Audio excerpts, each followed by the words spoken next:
Hello all. इस lecture में हम लोग डिस्कस करेंगे रूबी लेज़र, जो कि हमारे पास फर्स्ट लेज़र है, इसके बारे में।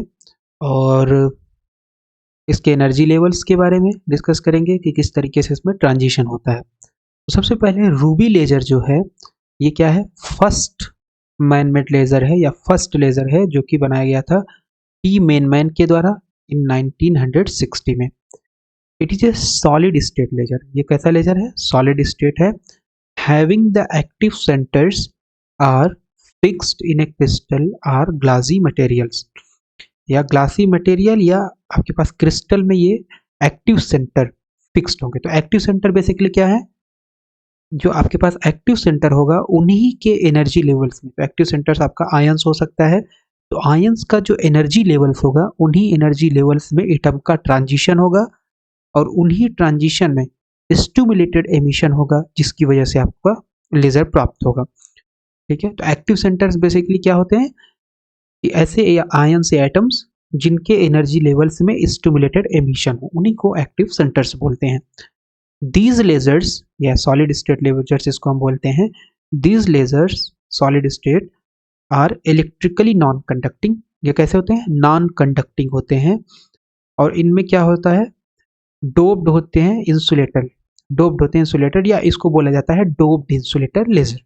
These lasers are electrically non conducting known as doped insulator laser. तो सॉलिड स्टेट लेजर को एक दूसरा नाम दिया गया है doped insulator laser. Ruby crystal. Ruby crystal basically क्या होता है? जो रूबी लेजर हम बोल रहे हैं, तो रूबी क्रिस्टल जो होता है उसमें क्या होता है? एल्यूमिनियम ऑक्साइड Al2O3 का क्रिस्टल होता है ये, जिसमें कि क्रोमियम आयंस के द्वारा डोप्ड होता है। तो रूबी क्रिस्टल बेसिकली क्या है? Al2O3 का क्रिस्टल, जिसके साथ ही हम उसमें क्या करेंगे? Al2O3 के क्रिस्टल में क्रोमियम आयंस को डोप करेंगे, बाहर से मिलाएंगे, राइट? डोपिंग करेंगे। तो अब क्रोमियम आयंस कितने परसेंट होंगे? 0.05% बाई वेट। तो जितना आपके पास Al2O3 होगा उतना परसेंट का 0.05% आपके पास होगा Cr+3 यानी क्रोमियम आयंस। और क्रोमियम आयंस हमारा क्या है? एक्टिव सेंटर्स होता है, having a set of 3 energy levels. तो आपके पास जो रूबी आपके पास लेजर है, इसमें कितने एनर्जी लेवल्स होंगे या कौन सा पंपिंग स्कीम यूज होगा?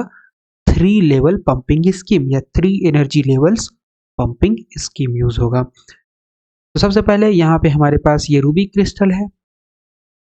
रूबी क्रिस्टल के बाहर यहाँ पे फ्लैश लैंप लगा होता है इस तरीके से। ठीक है, फ्लैश लैंप का बेसिकली काम क्या होता है? तो अगर हम ध्यान से देखें तो ये हमारे पास है क्रोमियम आयन का एनर्जी लेवल। तो ये ग्राउंड स्टेट हो गया, ये आपके पास मेटास्टेबल स्टेट हो गया, ये आपके पास ground state, excited state, excited state, excited state.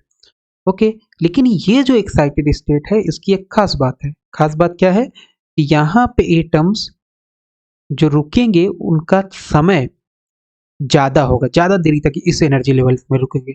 यहाँ पे रुकेंगे 10⁻⁸ सेकेंड तक, 10⁻⁸ सेकेंड तक। लेकिन इस एनर्जी लेवल्स में एटम ज़्यादा समय तक रुकेंगे, 10⁻3, 10⁻4 सेकेंड, 10⁻6 सेकेंड तक। इसलिए ये जो एनर्जी लेवल्स होगा इसको क्या बोलते हैं? इसको बोलते हैं मेटास्टेबल स्टेट। ओके, तो सबसे पहले होगा क्या? एटम्स आपके पास यहाँ ग्राउंड स्टेट्स में होंगे। ग्राउंड स्टेट में एटम है। जैसे ही इस फ्लैश लैंप के द्वारा, फ्लैश लैंप यहाँ पे है, इसको बाहर से हम लोग क्या प्रोवाइड कर रहे हैं? बाहर से प्रोवाइड कर रहे हैं energy in the form of electrical energy. तो जैसे इलेक्ट्रिकल एनर्जी इसको मिलेगा फ्लैश लैंप को, ये ग्लो करना स्टार्ट करेगा। जब ग्लो करेगा तो इसमें से ब्लू लाइट निकलेगी और ग्रीन लाइट निकलेगी। ये जो फ्लैश लैंप है ये आपके पास रूबी क्रिस्टल है। रूबी क्रिस्टल बेसिकली क्या है? Al2O3 plus chromium ions. तो अब इसमें क्रोमियम आयंस है तो वो क्या करेंगे? एक्साइटेड हो जाएंगे। क्रोमियम आयंस इनिशियली होंगे यहाँ पे, जब फ्लैश लैंप आपका जल नहीं रहा होगा यहाँ पे होंगे। लेकिन जैसे ही फ्लैश लैंप को आपने इलेक्ट्रिकल एनर्जी दी तो क्रोमियम आयंस एक्साइटेड होंगे। तो जो ग्रीन कलर की ग्रीन लाइट जो होगी वो क्रोमियम आयंस को E3 में भेजेगी, ब्लू वाले जो होंगे वो क्रोमियम आयंस को E4 में भेजेंगे। इस तरीके से कुछ एटम्स यहाँ पे, कुछ एटम्स यहाँ पे, एक्साइटेड स्टेट्स यहाँ पे, यहाँ पे। तो अब ये करेंगे क्या, एक्साइटेड स्टेट्स में ज़्यादा तक रुकेंगे नहीं, 10⁻⁸ सेकंड तक रुकेंगे, तुरंत यहाँ पे नीचे आएंगे, E2 में आएंगे। E3 से भी एटम्स E2 में आएंगे, ठीक है। तो E2 में जब आ गए तो E2 आपका क्या हो गया, मेटा स्टेबल स्टेट है, तो यहाँ पे एटम थोड़े ज़्यादा समय तक रुकेंगे। जब ज़्यादा समय तक यहाँ पे रुकेंगे तो एटम इकट्ठे होते रहेंगे, होते रहेंगे, होते रहेंगे।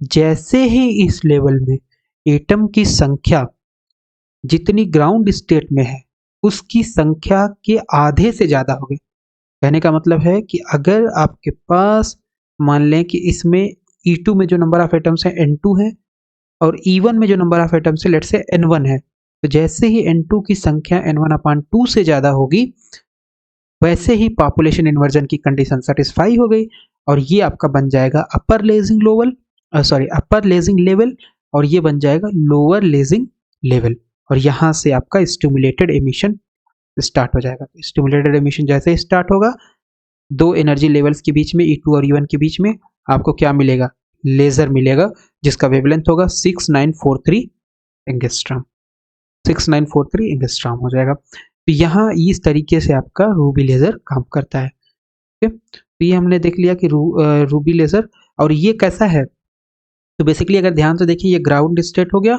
ये दोनों आपके एक्साइटेड स्टेट हो गए और ये मेटा स्टेबल स्टेट हो गया। तो तीन ही लेवल हुए, एक लेवल ये, एक एक्साइटेड और एक आपका यहाँ पे मेटा स्टेबल। तो ग्राउंड स्टेट और मेटा स्टेबल स्टेट में तो जैसे ही एटम्स यहाँ से जाएंगे, मान लो इस वाले लेवल्स में लेट से 100 एटम्स हैं इनिशियली, तो 100 है तो एक एटम गया, फिर 2 गया, फिर 3 गया, मान लो ये 3 के तीनों इस वाले लेवल में आ गए। तो यहाँ से जाएंगे फिर यहाँ से यहाँ आएंगे, यहाँ से जाएंगे फिर यहाँ से यहाँ आएंगे, तो मान लो 5 हो गया। ऐसे करते करते इस एनर्जी लेवल्स में, क्योंकि इसमें समय ज़्यादा है तो ज़्यादा समय तक एटम रुकेंगे, इसमें ज़्यादा समय तक नहीं रुकेंगे। तो जैसे ही इसमें 51 एटम हो गए, तो इसमें कितने एटम बचे, 49, इसमें 51 एटम हो गए, इसमें बचे 49। तो अब क्या हुआ, कंडीशन ये सेटिस्फाई हो गई, N2 का मान हो गया 51 और N1/2, N1 पहले था 100 तो ये 50 है ना, तो ये बेसिकली 49 हो गया और ये 51 हो गया। तो 51 जैसे ही हुआ यहाँ पे और यहाँ पे 49, तो अब क्या, कौन सी कंडीशन सेटिस्फाई होगी, पॉपुलेशन इन्वर्जन जैसे सेटिस्फाई हो गई, एटम्स यहाँ से यहाँ ट्रांजिशन करना, स्टिमुलेटेड एमिशन शुरू। थोड़े समय के बाद ये लेवल खाली हो गया, यहाँ से एटम जा रहे थे लेकिन ये अब पूरा खाली हो गया। तो जैसे ही 51 से ये 50 हुआ, 50 से 49 हुआ, कहानी खत्म। यहाँ से पॉपुलेशन इन्वर्जन की कंडीशन सेटिस्फाई नहीं है क्योंकि अब इसमें 49 एटम है और इसमें 50 एटम है या 51 एटम है। तो इसका मतलब है कि अगर इसमें 1-2 एटम और आ जाए, लेकिन होगा क्या, तो ये तो रुक जाएगा, ट्रांजिशन ही नहीं होगा क्योंकि पॉपुलेशन इन्वर्जन की कंडीशन सेटिस्फाई नहीं होगी। तो इसलिए 3 लेवल स्कीम में, क्योंकि इसमें 3 एनर्जी लेवल्स है, या 3 लेवल पंपिंग स्कीम में जो आउटपुट होता है वो कैसा होता है, पल्स्ड होता है। क्यों, क्योंकि इसमें पॉपुलेशन इन्वर्जन की जो कंडीशन है वो सदैव सेटिस्फाइड नहीं रहती है।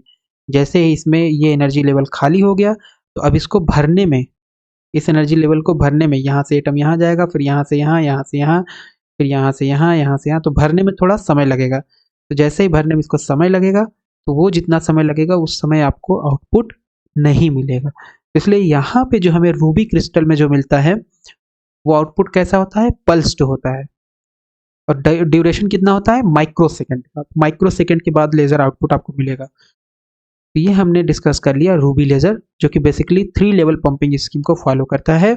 इसमें क्या होता है, रूबी क्रिस्टल होता है with doped chromium ions, percentage कितना होता है क्रोमियम आयंस का, 0.05%। और इसमें जो पंपिंग स्कीम यूज की जाती है वो कौन सी यूज की जाती है, 3 लेवल पंपिंग स्कीम में जो एनर्जी बाहर से प्रोवाइड की जाएगी, कैसे प्रोवाइड की जाएगी, फ्लैश लैंप के द्वारा।